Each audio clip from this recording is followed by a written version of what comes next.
Welcome back. Damar Hamlin's injury has put new focus on the health of athletes. Yeah, experiencing a major physical injury, it can often create psychological trauma as well. You've got the long road to recovery, but then stepping back on the field, it's not just physically daunting for some athletes, it can also create some serious mental hurdles as well. Absolutely. We have Dr. George James, who is a marriage and family therapist and assistant professor at Thomas Jefferson University, joining us now. Dr. James, great to see you. So let's talk a little bit about Hamlin. You know, he has obviously been on the football field thousands of times, from Pee Wee leagues to the professionals. But when we talk about recovering athletes, you know, it can feel like a very scary place. You may be eventually physically cleared to play, but what do athletes need to consider when it comes to their mental health? You know, for many athletes, it's really hard sometimes to recover from an injury, to really get back to the place where they can trust their body, but really to mentally trust themselves that they can do what they used to do. And, you know, great news about Damar's recovery or what it looks like recovery from today. But it's a long road, and they need a lot of help and a lot of support because psychologically it's overwhelming.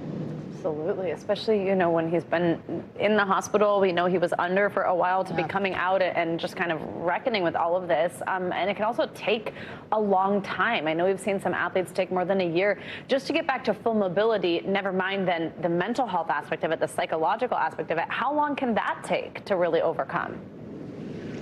Yeah, you know, once again, for lots of athletes, it has to be like a team effort. What that means is, like, whether that's the medical doctor, hopefully a therapist, the nutritionist, the trainer, all these people kind of come together to help you on that road, because it's a very lonely, isolated journey, because your teammates are playing or they're doing other things while you are recovering, or while you are in a cast, or while you are in the hospital. So it can be very difficult, and it takes a lot of energy and work. And I encourage people to feel those feelings, go through what it needs to, and get the help and support that they need. Yeah, and I see that you say to, you know, rely on your support group too, as we put up on that graphic there.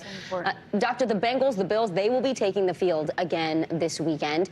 Let's talk about the teammates. I mean, we saw what happened on the field. Everyone stood together. They protected Damar. Obviously, there's an impact on your teammates as well when you go through something traumatic that they've witnessed. What are they thinking about? What should they be thinking about if they feel traumatized by what they witnessed?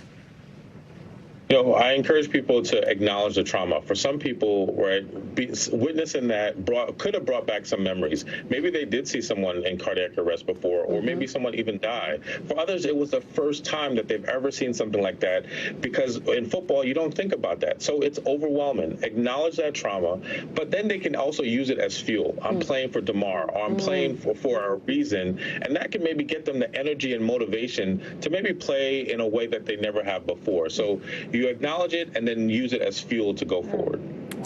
Very, very, very good insight. Dr. George James, thank you so much.